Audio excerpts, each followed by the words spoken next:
Distinguished guests, the recipients of the 2021-2022 Medal of Valor.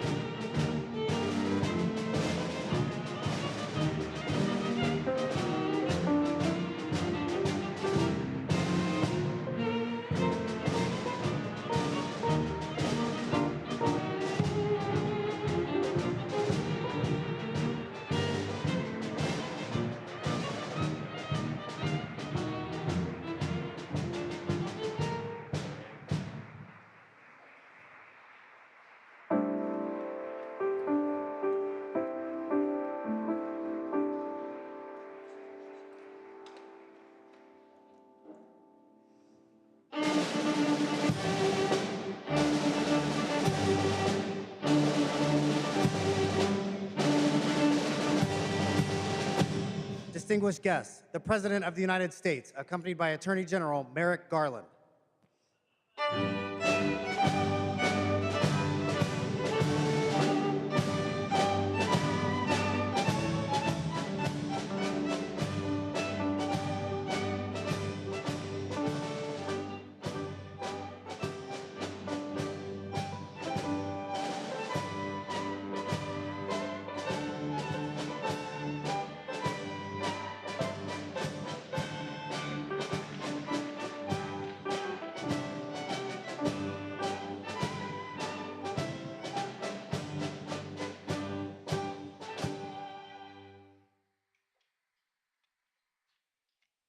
Good morning. Please be seated. Thank you. Today, we recognize a group of heroes deserving of our nation's highest award for public service officers, the Medal of Valor. These extraordinary individuals were nominated by public safety leaders from across the country because of their acts of bravery and heroism in 2021 and 2022. I am grateful to the Justice Department's Medal of Valor Review Board, Bureau of Justice Assistance, and Office of Justice Programs for their review and recommendations of this year's recipients. And I'm honored to be here alongside President Biden as he confers these awards. The 9 individuals we recognize today have demonstrated, quote, extraordinary valor above and beyond the call of duty, while acting to save or protect another person's life. They have acted with great courage and at great risk to themselves. They have shown uncommon decisiveness and presence of mind. 2 of them made the ultimate sacrifice, giving their lives in service to their communities. To the families and loved ones of Detectives Wilbert Mora and Jason Rivera, we know it is impossible to understand the grief you endure or to fully comprehend your loss. You have our deepest condolences and our unending gratitude. Through our work to keep our communities safe, we will honor the legacies of Detectives Mora and Rivera.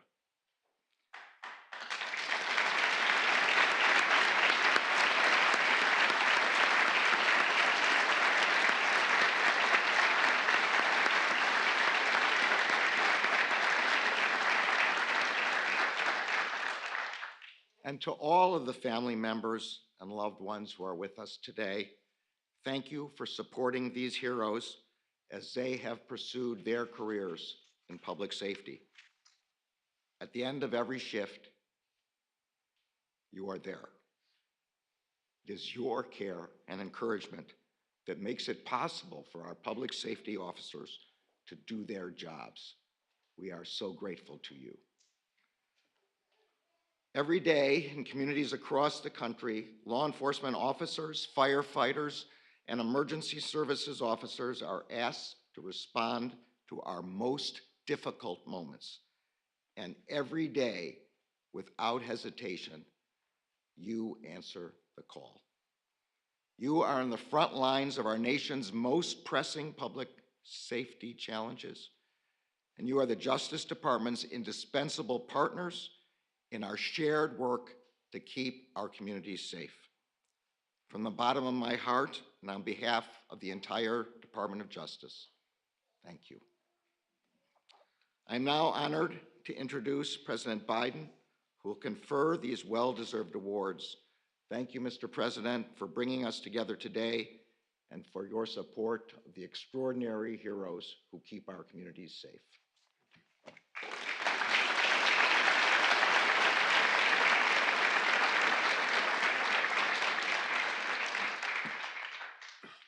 Before I begin, let me say one thing I said to the families of the two deceased officers. All of you who've lost someone know that no matter how much you take pride in the recognition of what they did when they were lost, it still brings back everything like it happened that moment. And I just say to the families, as I said to them personally, at the time when I met them and now, it takes a lot of courage to do what you're doing. And thank you, thank you, thank you. Attorney General Garland, thank you for your leadership. And today it's my honor to award 9 brave Americans the Medal of Valor, the highest award this country can bestow on a public safety officer. The award is given for actions above and beyond the call of duty and exhibiting exceptional courage, extraordinary decisiveness, presence of mind, and unusual swiftness in action, regardless of his or her personal safety, in an attempt to save or protect a human life. To the honorees, I don't know all of you, but I do know you. From small towns and big cities, you're cut from the same cloth. You run into danger when everyone else runs away from danger. You possess a selflessness that's literally impossible to explain. And your bravery is one that inspires. It inspires people. It inspires the community. Like Lieutenant Justin Hespler, served in the Marines and the NYPD, and for the past 17 years, the Fire Department of New York. He heard me say before that there's an expression where I come from, that, God made man, then he made a few firefighters. You're all crazy running in the fire. I was raised I went to a little Catholic school in Claymont, Delaware, across from the fire station. Everyone I grew up, as the secretary knows, was either became a firefighter, a cop, or a priest. Here I am. Anyway, but all kidding aside, one morning, a few days before Thanksgiving, a house fire in Brooklyn. Heavy flames, thick smoke billowed from the windows. Family members, including a 6-year-old boy, jumped from a 2-story window, yelling, "There's a baby up there." Imagine the presence of mind of that young child. There's a baby up there. Justin rushed into the fire, climbing a ladder to the 2nd floor.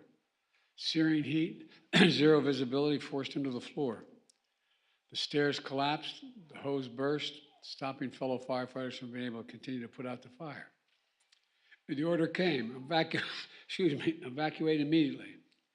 Justin searched through the smoke as fast as he could, crawling through the hall until he found a 5-week-old baby unconscious in his crib.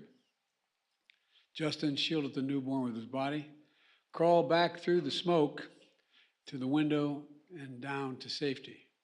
New York's bravest. New York's bravest. And then there's Lieutenant Jackson Hickey, patrolling the waters in a fireboat on one September afternoon, and he got an urgent call that came in on his boat. Someone was in the Harlem River being swept away by the current.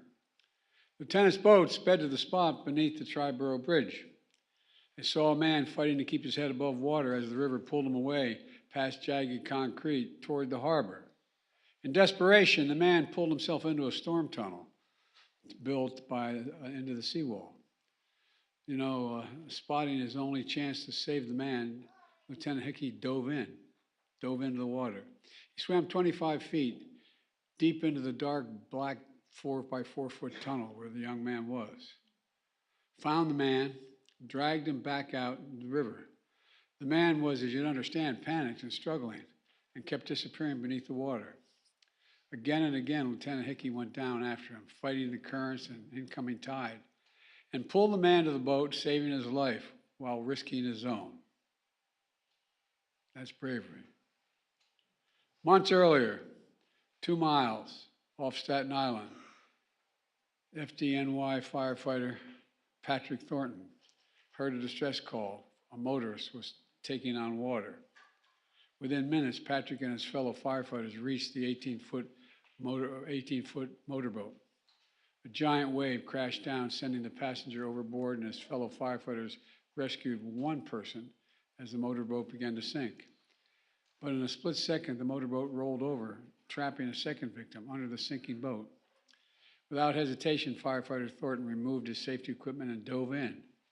Imagine diving under a sinking boat weighing literally a ton, limited visibility, but somehow Patrick grabbed and swam him out from underneath that sinking boat, then up to the surface where his fellow firefighters pulled him to safety. That's true heroism. That's true heroism. Claremont County, Ohio, near Cincinnati, Sheriff's Deputy Bobby Pham, a 28-degree November day, a woman called in a crisis hotline she called to, from her car, threatening suicide. Deputy Pham arrived on the scene, spotted her driving her Buick down a boat ramp into the frigid lake.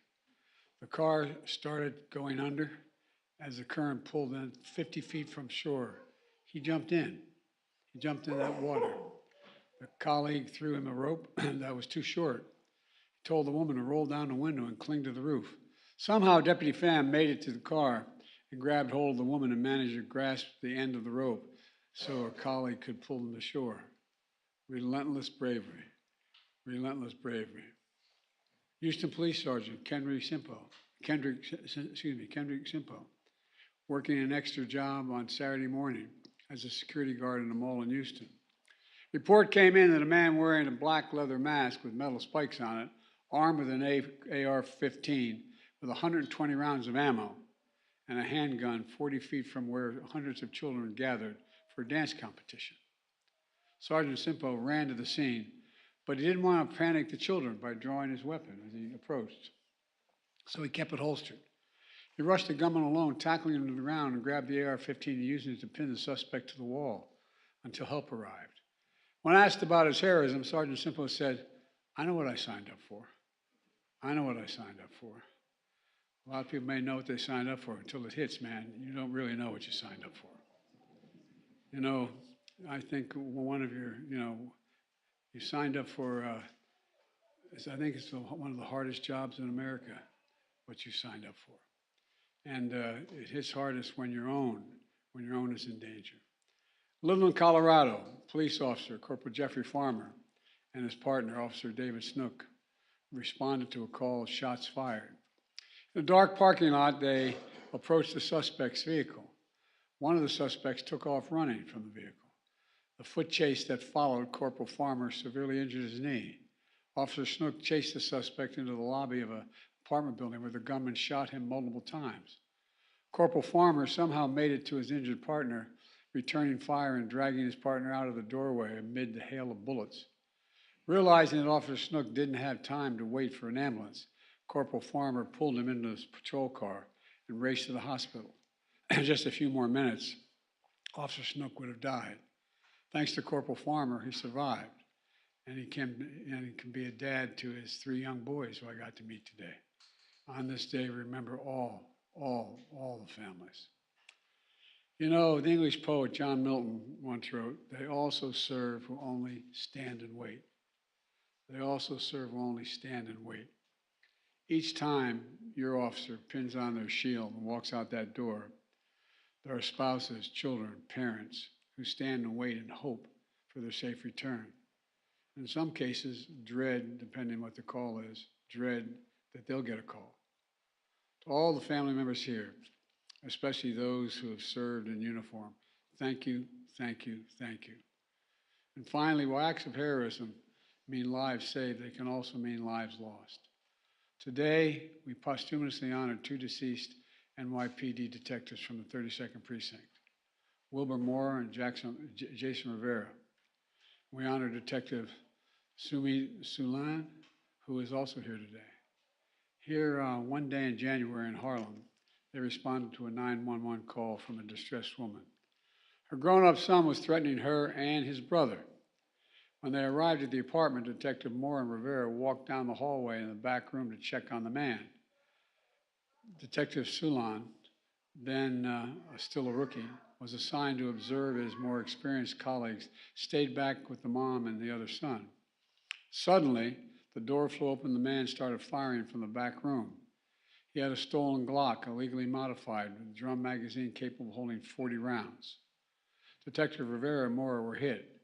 Detective Rivera died a few hours later at age 22, one of the youngest officers ever killed on the line of duty. Detective Moore died 4 days later, just 27 years old. They are the who and the what law enforcement of this country should be.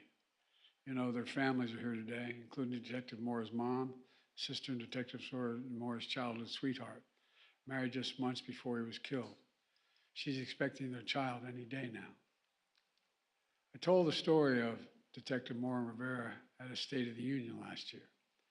I spoke with the family shortly after their funerals.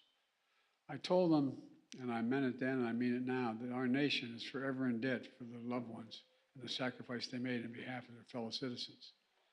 That terrible day when the bullets started flying, Detective Sulan had only been then with the precinct, 32nd precinct, for 2 months. 2 months. But he jumped into action. He shielded the mother and brother from gunfire, then drew his weapon and fired twice, hitting the gunman and ending the incident. A very dark day for the city of New York could have been even more tragic, with a much higher body count if it weren't for Detective Sulan. Let me, I met the detective shortly after that, and I knew his relatives were going to be around. And he relives that day often. Detective Moore and Rivera are never far from his mind. And the entire nation is grateful for the quick thinking, swift action, and courage under fire that he demonstrated. So let me close with this. There's no greater responsibility of government than to ensure the safety of the American people and those who serve and protect us all. We're incredibly proud of all of you, and I mean that. Incredibly proud of all of you. And we're going to have your back as long as we need to, as long as you're engaged. No, just the past 2 weeks, our nation has observed a National Fallen Firefighters Memorial Weekend, National Police Weekend, National Peace Memorial Officers Day. And I've also hosted this event several times as president and vice president and co-sponsored the bill that created the Medal of Freedom when I was a U.S. Senator, the Medal of Valor when I was a U.S. Senator. These are some of the most meaningful things that I do as president, because knowing you, meeting your families, looking into your eyes, seeing your courage gives me so much hope for the country. You represent, and this is not hyperbole, you represent the very best of us. You represent the best of who we are as Americans. And God bless you all. May God protect public safety officers and their families. It's now my honor to award these medals and ask my military aides to read the citations. Thank you.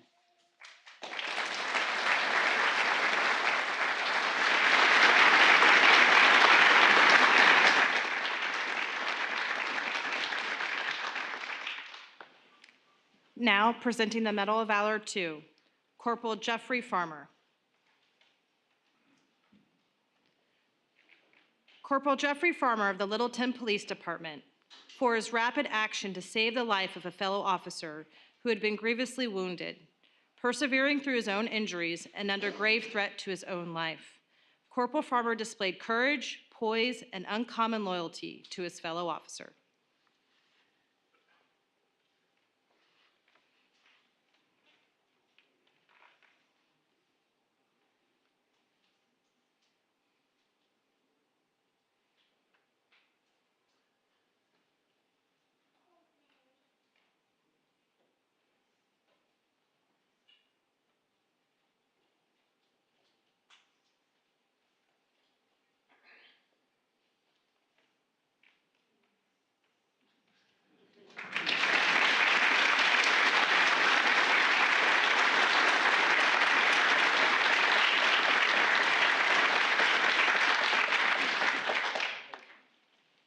Firefighter Justin Hespler.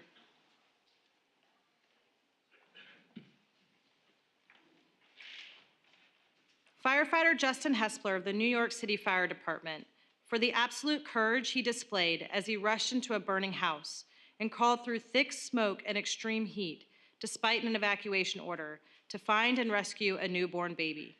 His undaunted determination under punishing conditions and willingness to put himself at grave risk saved the child's life and embodies the strength and spirit of New York's bravest.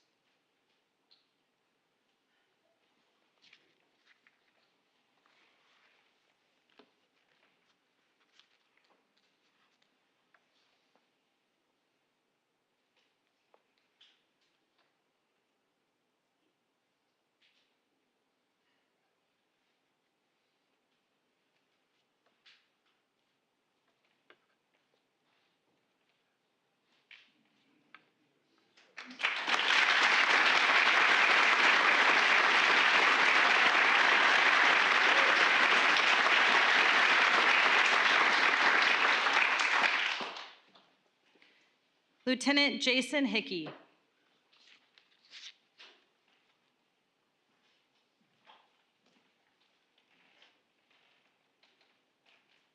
Lieutenant Jason Hickey of the New York City Fire Department retired for his fearless resolve and quick thinking as he braved life-threatening obstacles to rescue a man from the surging Harlem River. His heroic actions cap a 27-year career of decorated and selfless service to his colleagues and to the people of New York.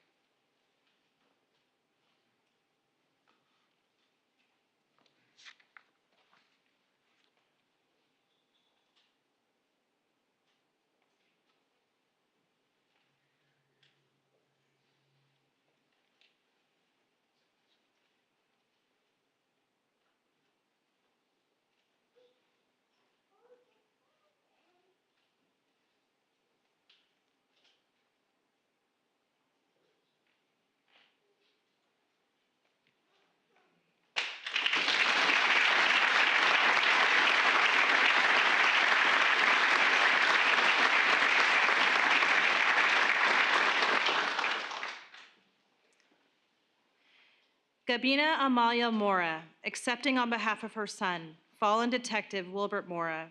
Dominique Rivera, accepting on behalf of her husband, fallen detective Jason Rivera, and Detective Summit Sulan.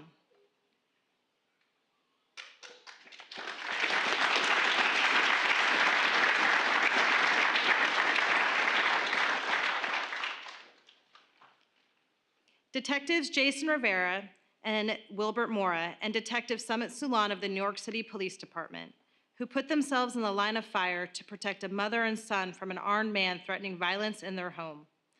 Officers Rivera and Mora positioned themselves between the assailant and the other occupants of the house. They were ambushed, shot multiple times, and died from their injuries. Detective Sulan ensured the safety of the civilians on the scene and struck down the gunman with his service weapon, bringing an end to the deadly episode just 45 seconds after it had begun. Together, the officers' poise and valor saved lives, and Officers Rivera and Mora's sacrifice will never be forgotten.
Deputy Bobby Hu Pham.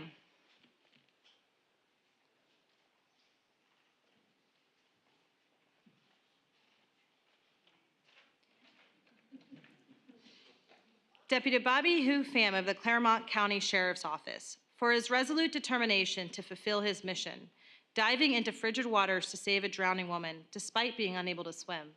He demonstrated clear thinking and ingenuity and maintained his composure as he risked his life to save the life of another.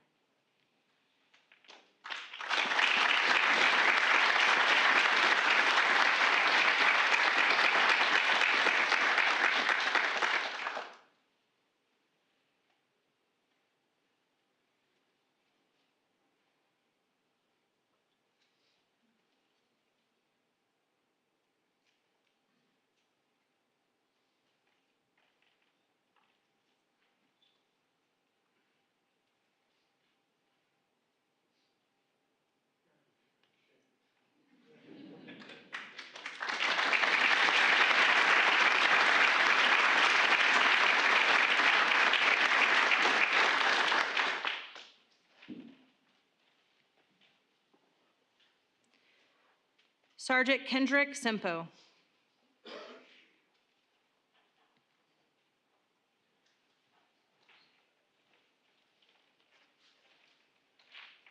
Sergeant Kendrick Sempo of the Houston Police Department, who demonstrated unflinching bravery as he fearlessly confronted a man carrying an assault-style rifle in a shopping mall who appeared intent on inflicting harm.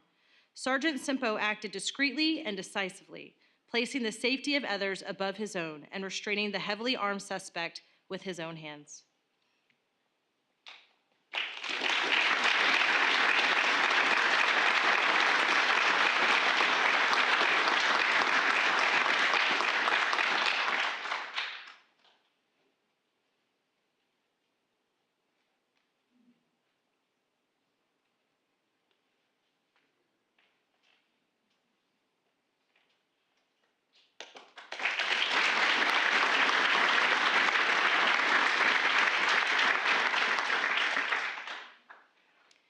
And firefighter Patrick Thornton.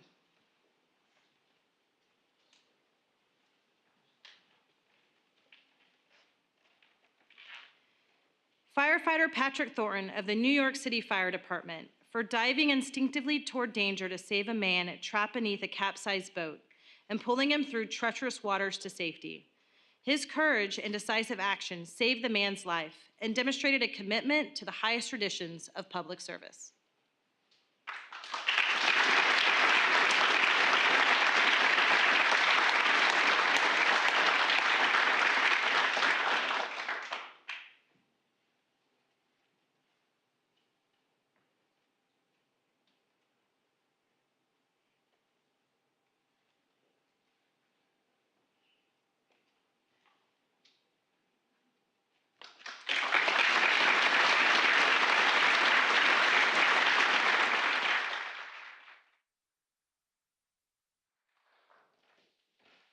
Well, let's give one last big round of applause to the recipients of the award.